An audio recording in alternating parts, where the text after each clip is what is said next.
नमस्कार, एनडीटीवी राजस्थान देख रहे हैं आप। मैं हूं अनिल ठाकुर। चलिए शुरुआत करेंगे बुलेटिन की सूत्रों के हवाले से। इस वक्त की बड़ी खबर मिल रही है। डिप्टी सीएम दिया कुमारी से जुड़ा मामला।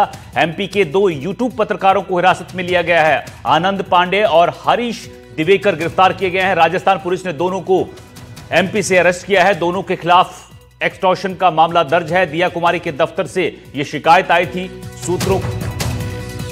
द सूत्रों नामक चैनल के जरिए परेशान किया जाता था, बेबुनियाद खबरें चलाकर परेशान किया जा रहा था। तो बड़ी खबर आपको इस वक्त की बता रहे हैं सूत्रों के हवाले से। डिप्टी सीएम दिया कुमारी से जुड़ा मामला। आपको बता दें कि एमपी के 2 यूट्यूब पत्रकारों को हिरासत में लिया गया है। उन दोनों के नाम है आनंद पांडे और हरीश दिवेकर। हर्षा हमारी रेजिडेंट एडिटर हमारे साथ जुड़ी हुई है इस खबर पर। हर्षा, डिप्टी सीएम दिया कुमारी के दफ्तर से जुड़ी बड़ी जानकारी मिल रही है। एमपी के 2 यूट्यूब पत्रकारों को हिरासत में लिया गया। देखिए, ये जो द सूत्र करके एक यूट्यूब चैनल है जिसके खिलाफ दिया कुमारी के दफ्तर से एक स्टाफ मेंबर ने एफआईआर दर्ज करवाई है और कंप्लेंट में लिखा गया है कि फॉल्स और मिसलीडिंग तरह की न्यूज, मतलब गलत बेबुनियाद खबरें पब्लिश की जा रही थी द सूत्र में, जो स्पेसिफिकली दिया कुमारी को टारगेट कर रही थी।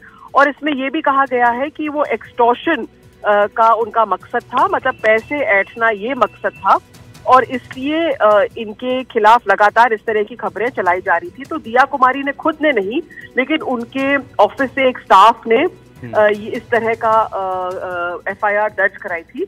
और फिर राजस्थान पुलिस ने इस पे कार्रवाई करते हुए भोपाल से, मध्य प्रदेश से आनंद पांडे और हरीश दिवेकर को बताया जा रहा है कि उन्हें हिरासत में लिया गया है। अरेस्ट हम नहीं कह सकते हैं अभी, पर उनको हिरासत में लिया गया है, पूछताछ के लिए लिया गया है। और फिर उनको यहाँ पर पूछताछ के बाद शायद कोर्ट में पेश किया जाएगा, जैसे अमूमन प्रक्रिया रहती है।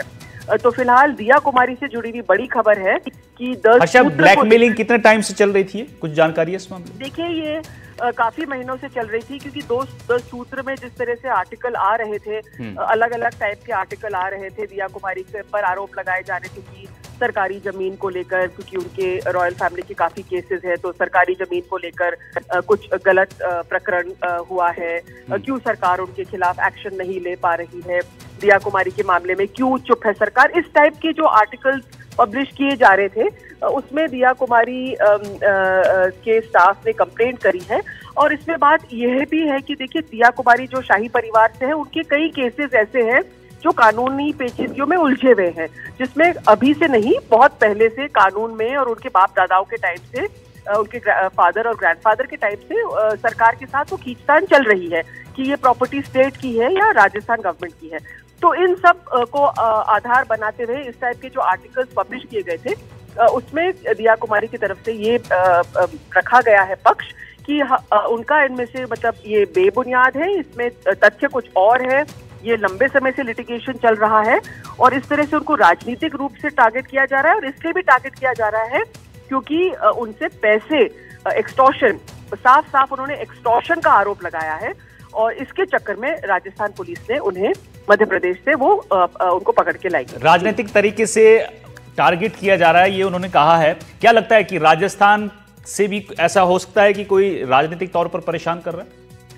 देखिए, इसमें कहां से कहां तार जुड़े हुए हैं ये तो पुलिस पूछताछ के बारे में ही पता पाएगी, लेकिन प्राइमा फेसी जो दिया कुमारी ने आरोप लगाया है वो एक्सटॉर्शन है।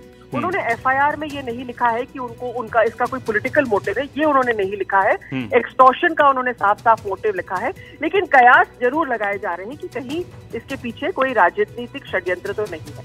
जी ठीक है। और दिया कुमारी के दफ्तर की तरफ से कोई रिएक्शन हर्षा इस पर? फिलहाल नहीं है, अभी ये ब्रेकिंग न्यूज है। उनको लाके फिर पूछताछ जो होगी वो आगे हम आपको फॉलो करेंगे। ठीक है, बहुत बहुत शुक्रिया आपका इस जानकारी के लिए।